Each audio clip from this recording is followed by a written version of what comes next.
கர்த்தருடைய பரிசுத்த நாமத்துக்கு ஸ்தோத்திரம். கணவர் ரொம்ப கஷ்டத்துல பெல்லிசனை பிடித்து ஆவியானவர் தொட்டோம்.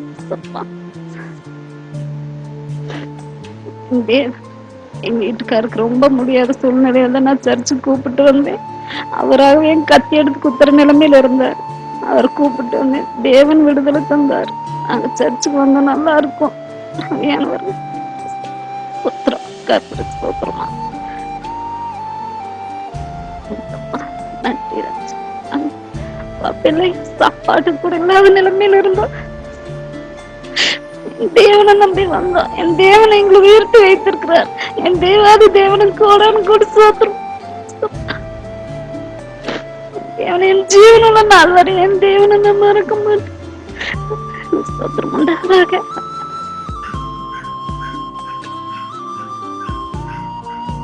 சீக்கிரம் பேசக்கூடாது. Name of Jesus. இனிமேல் வருவியா? எல்லைக்குள்ள வருவியா? பார்த்து இந்த காட்சி அது வேற யாரும் இல்லை, அது நான் தான். சபைக்கு வரும்போது என்ன என் மனைவி தூக்கிட்டு போனாங்க. மரணத்தின் கட்டில் இருந்த ஊழியக்காரர் எனக்காக பிரயாசப்பட்டு ஜெபம் பண்ணி எனக்கு விடுதலை ஆண்டவர் மூலமா எனக்கு வாங்கி கொடுத்தாரு. இன்னைக்கு தருத்தனத்துல பசி பட்டினி 10 பைசா பிரயோஜனம் இல்லை. நான் பரதேசி போல வாழ்ந்தேன். இன்னைக்கு ஆண்டவர் எனக்கு ஒரு தொழிலை கொடுத்தாரு. இன்னைக்கு இருக்கிற இடம் இல்லாம இருந்தேன். இன்னைக்கு எனக்கு ஒரு நல்ல ஒரு வீட்டை கட்டி கொடுத்து இன்னைக்கு என்னை மேன்மையை வைத்திருக்கிறாரு. ஆண்டவர் எனக்கு இந்த ஜீவனை கொடுத்தது மாத்திரமல்ல, என்னை யார் யாரு கேவலமா பேசினாங்களோ அவங்க முன்னாலேயெல்லாம் என்னுடைய தலையை உயர்த்தி இன்னைக்கு அவங்க எல்லாம் என்னை ஆச்சரியப்படும்படியாக என்னை வாழ வச்சிருக்கிறாரு. கர்த்தருடைய பரிசுத்த நாமத்துக்கு ஸ்தோத்திரம். எத்தனையோ குடியே இல்லாம நான் இருக்கவே மாட்டேன்.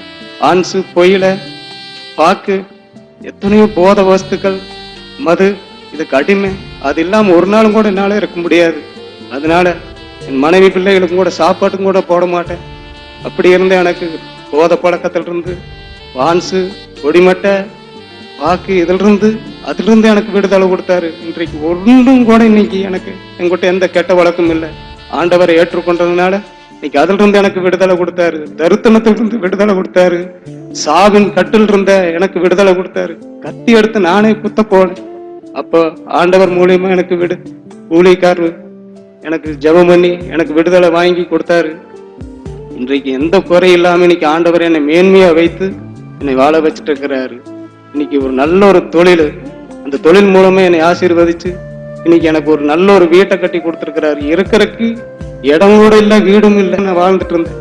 அப்படி இருந்த எனக்கு அதே இடத்துல இன்னைக்கு பெரிய ஒரு வீட்டை கட்டி கொடுத்து எல்லாரும் ஆச்சரியப்படும்படியாக அந்த வீட்டை இன்னைக்கு எனக்கு கட்டி கொடுத்து என்னை வாழ வச்சிருக்கிறார். இன்னும் வெளியே சொல்ல முடியாத எவ்வளவோ ஆசீர்வாதங்கள் எல்லாம் ஆண்டவர் எனக்கு செஞ்சிருக்கிறார். கர்த்தருடைய பரிசுத்த நாமத்துக்கு ஸ்தோத்திரம். இதை பார்த்துட்டு இருக்கிற ஒவ்வொருவரும் என்னை தொட்டு என்னை ஆசீர்வதித்த தேவன் உங்களையும் ஆசீர்வதிப்பார். ஆண்டவரை ஏற்றுக்கொள்ளுங்க. எத்தனையோ கட்டுக்கள், எத்தனையோ மரணம், எத்தனையோ வியாதி, எத்தனையோ போத வஸ்துக்கள் இருந்த எனக்கு விடுதலை கொடுத்த தேவன் உங்களுக்கும் விடுதலை கொடுப்பார். நீங்க ஏற்றுக்கொள்ளுங்க. ஆண்டவர் நேசிங்க. ஆண்டவர் என்னை தேடி வந்தது போல உங்களையும் தேடி வருவார். நீங்க ஏற்றுக்கொள்ளுங்க. ஆமென்.